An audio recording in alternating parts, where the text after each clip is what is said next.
Assalamualaikum warahmatullahi wabarakatuh. I am Elmayana, student of English Education Department 2018, and in this video I will explain about written discourse. So what is written discourse? Maybe from friends there are those who often read a text in English, then friends have difficulty knowing the contents of the text or find it difficult to know the true meaning of the text.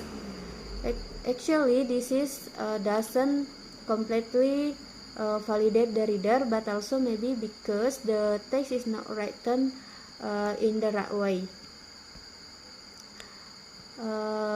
Related to this topic, there are some questions such as what norms or rules do people adhere when creating written text? Are the text treated according to recurring principle? Is there a hierarchy of units in written text? Also, are there conventional ways of opening and closing text? These are important questions to take into account when we writing, because that is the way in which the text will be well constructed and legible. Here, discourse analysis plays a major role in providing insight into order in response to questions to help teachers teach their students skills in writing coherent and easy to read text. Then, regarding the scope of discourse analysis in written discourse, on the discussion of cohesion and text pattern as an effort to provide an understanding of relationship between text and social situation, as well as how written discourse should look and sound. Keiko 2001 states that written discourse analysis can be done by doing microanalysis and macroanalysis.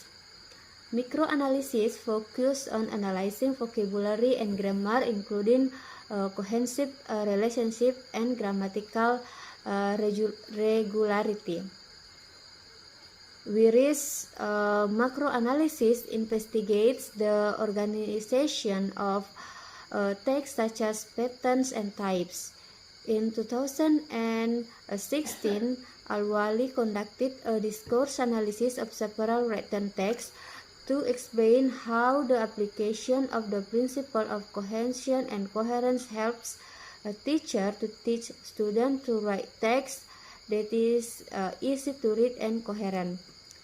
Al-Wali showed that having knowledge of cohesion and coherence in terms of understanding grammar and lexical device, as well as text patterns, can improve what is expected in reading text, namely text legibility and coherent writing skills.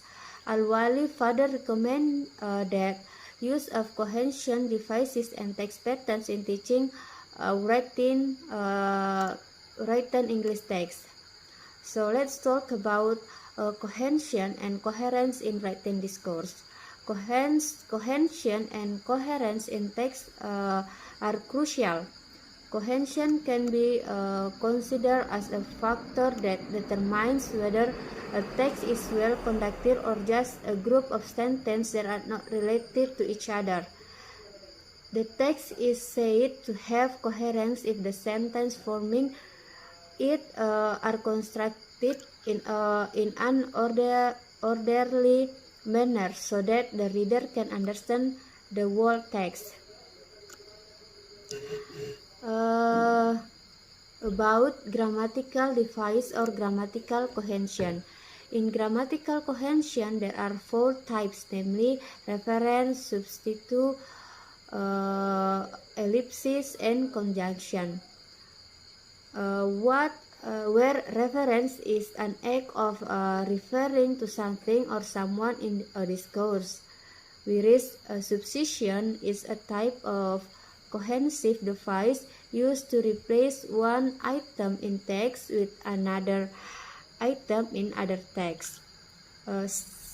Setting aside a portion of a sentence on the assumption that the previous sentence or content can clarify its meaning is recognized as an ellipsis. Ellipses can be made in nominal, verbal, and clause groups. Nominal ellipses include some, any, each, either. There are also verbal ellipses. Verbal ellipses are two types of verbal ellipses that can be found in English, namely lexical and operator ellipses. Now let's move to construction or conjunction. In English, conjunction have an important function because they combine words, phrase, and clauses. Coordinate conjunction are used to relate items that have the same type of a grammar. Example, words, phrase, and clause. They are usually placed in the middle of a sentence, and a comma is used before the conjunction if the two sentences are long enough. Otherwise, conjunctions are used without commas. There are 7 common coordinate conjunction in English. To remember easily, the acronym for fanboys. It is include for, and, nor, but, or, yet, and so. The subordinator conjunction in English sentence function as the dependent word or subordinator, which is used to introduce the clause and subordinate the clause. There are also consentient conjunction, condition conjunction, comparative conjunction, time conjunction, and reason conjunction. Also, in relative adjective conjunction, there are method conjunction, place conjunction, correlative conjunction. Correlative conjunction are known as conjunction that work in pairs to combine words, phrase that have position that the same in terms of length and grammatical structure in sentence. Furthermore, a conjunctive adverb that is often used as a relation between ideas that show a logical relationship conveyed in a clause, sentence, or even a paragraph. I will mention some example of conjunction similar to and, also, besides, furthermore, likewise, moreover. Next, about example of similar to but, however, nevertheless, nonetheless. Next, similar to so, meanwhile, then, therefore, thus. Now let's talk about lexical device or lexical cohesion.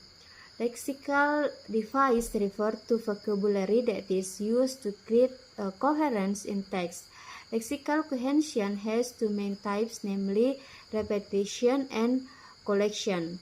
Repetition is this repeats the same word several times to make an idea clear. This repetition includes synonym. Synonym is a selection of lexical items that are similar or have a same meaning related to the words, to other words. Next, hyponym or specific general. The use of certain words are used to designate member of broader class. Next, superordinate, using a word whose meaning includes the meaning of one or more other words.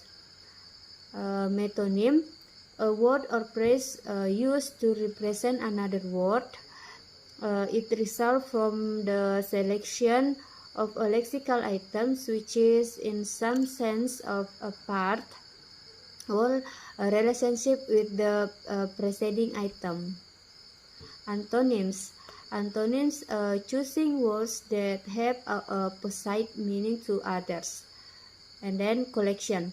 Collection is a type of lexical cohesion resulting from the use of one word in another. Collection can be made from a combination of words, nouns, adjectives, and so on. There are several types of collection which are common in English. Adverb plus adjective, completely satisfied or not completely satisfied. Noun plus noun, anger over, not anger. Noun plus verb, lion roars, not a lion screaming. I think that's all from me about written discourse. Thanks for your attention. Wassalamualaikum warahmatullahi wabarakatuh.